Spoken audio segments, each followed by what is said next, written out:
I'll show you 6 different ways to make this groove called a rabbet, which is a groove along the grain of the wood. There's 6 different planes that I have that could make this groove. What do you use this groove for? Well, you can use it for various things. One is for the back of the picture frame, when you need to place the material in there, you want to recess it. So that's one use.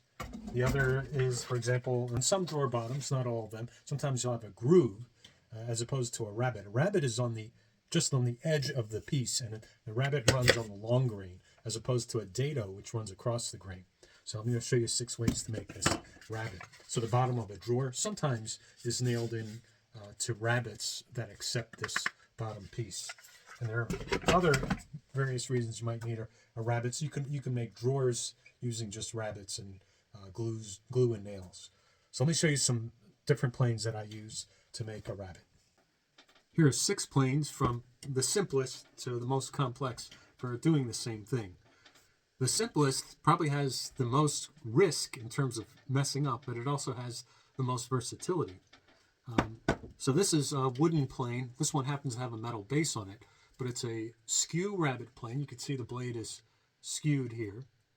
And this does not have a fence, nor does this metal one, which is a number 10 Stanley Rabbet plane.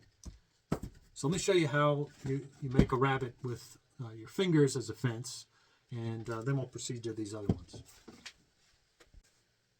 So let's say we want to make a rabbet here, and we'll just pick a random distance here.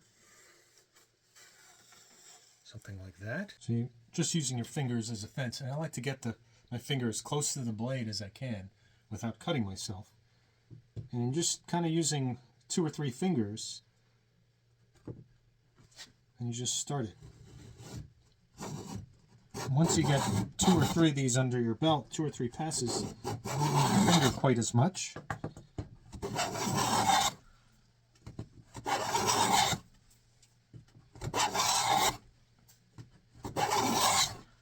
I have it set pretty fine.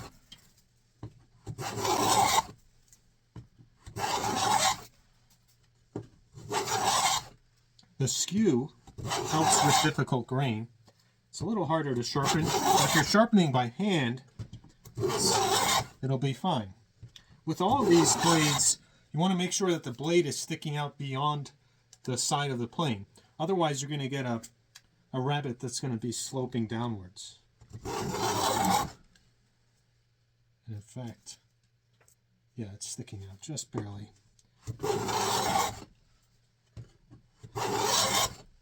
So that's how you do a rabbet with just a wooden plane. You could do the same thing. It's a little more awkward getting your fingers here with the number 10 Stanley plane. You can see the number 10 plane has the blade jutting out on both sides, as opposed to a regular plane where you don't have the blade sticking out from the side. You have a piece of metal on the edges. So this is a number 10 rabbet plane. This was dropped on the floor and somebody welded it. But these are pretty pricey. You could try to find one in good condition. So that's a number 10. You could also, I forgot, use a shoulder plane here. This is another one. Typically you're using a shoulder plane going across grain. It's got a very low angle blade in there, but you can use a shoulder plane as well. I have this cut set very thin. I also have another block plane in which the fence can be removed off of the side. And I forgot what number this is. A Stanley, oh, you guys can probably tell me, but it's a skew block plane. And this side can get removed. In fact, let's do that. Let's remove that side and show you how it works.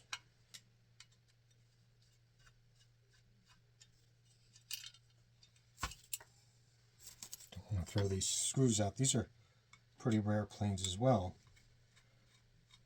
This is a really nice plane. They're hard to come by. The skew is nice to have. So this comes off,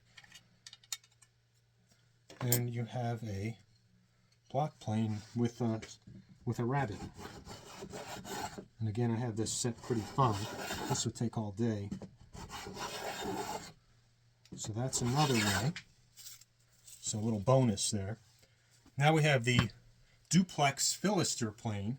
And the reason it's called the duplex is it has two spots or two frogs basically to hold the blades. This is for getting close to the end of a piece of work, not used too often, but this is the duplex plane. It's got a depth stop now, so now the other ones didn't have a depth stop, and there's also a fence. So neither of those had a fence, so I don't need my finger anymore. So there's less risk of messing things up that way. So here we would just set the fence, and if I want I can set the depth stop, so let's do that. I'll make it a little higher than or a little lower than what we have. Let's just do this.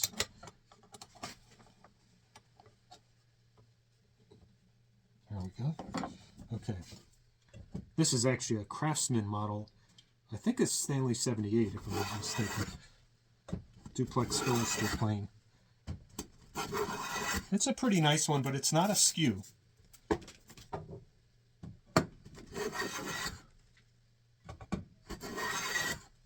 So again, you want to make sure this blade is sticking out off of the side, which you see here. You might be able to tell that this blade is just peeking its side out. Otherwise, you're going to get a sloping rabbet. So that's the duplex philister plane. This is by far my favorite one here. This is a moving philister plane. It's got also a depth stop here. It also has a slitter that if you're going across grain, so if you're doing a dado on the end of a piece of wood, you can use that to nick the grain. So this one, you would adjust the fence, which we can do here.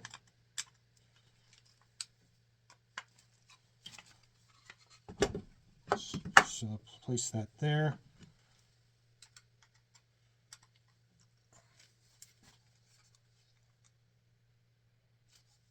Place that there. And this thing's just, it's skewed. If you remember, so that blade is actually skewed. You can see it, it's angling that way. You can tell when you get a skewed plane when you have these kind of spiral shavings. And it kind of fakes out the piece of wood. If you have a gnarly piece of wood, it's not going to go directly against the grain sometimes. So these are just amazing tools. They're fairly readily available. So that's that. Next we have the Stanley 45. So if you look closely, there's a blade right here, and from the bottom you can see the blade right here. I have two skates on here right now, or two runners, and the fence is here, and that's adjustable. So, whoops, well, I don't have the right blade here right now, but we'll make a groove out of it rather than a rabbet, because the blade is too narrow.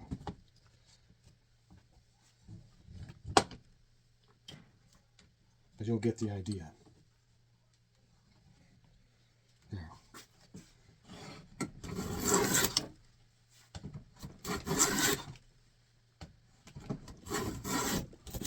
So I have it on a pretty thick cut.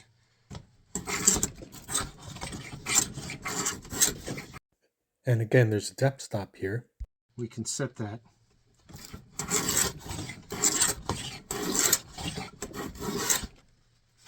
So that's the 45.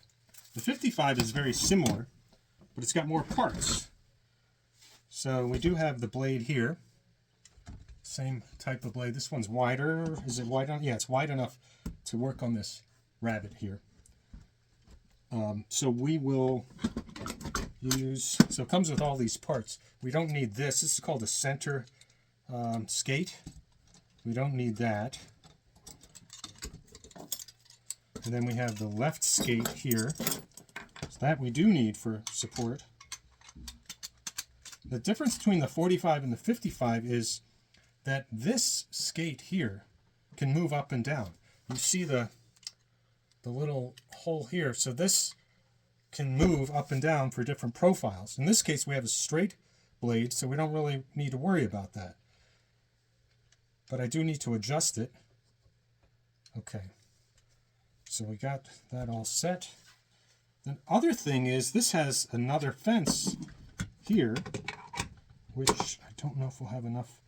Well, what I'll have to do, I'm going to pause this. I'm going to move this arm and get it further out. Okay, I've slid this arm out that way because the fence wouldn't have fit. So this is the right fence.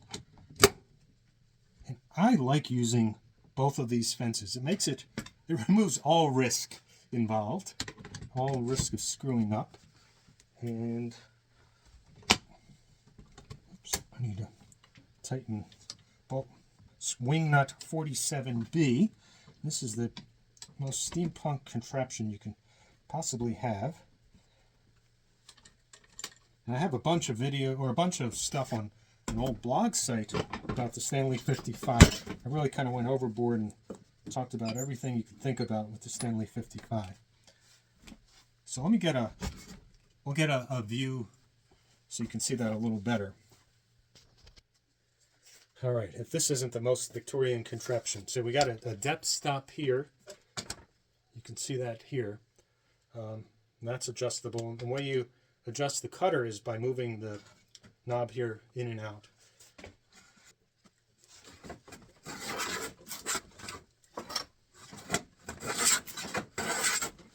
Okay. But this thing works great. If you want no risk, I love the 55. You can do so much with it. You don't have to worry about wandering off. You get a very clean Rabbet here. And it's, you know, almost as good as, or maybe better than a router sometimes. Just as good. So those are 8 different planes that you can use to cut a Rabbet.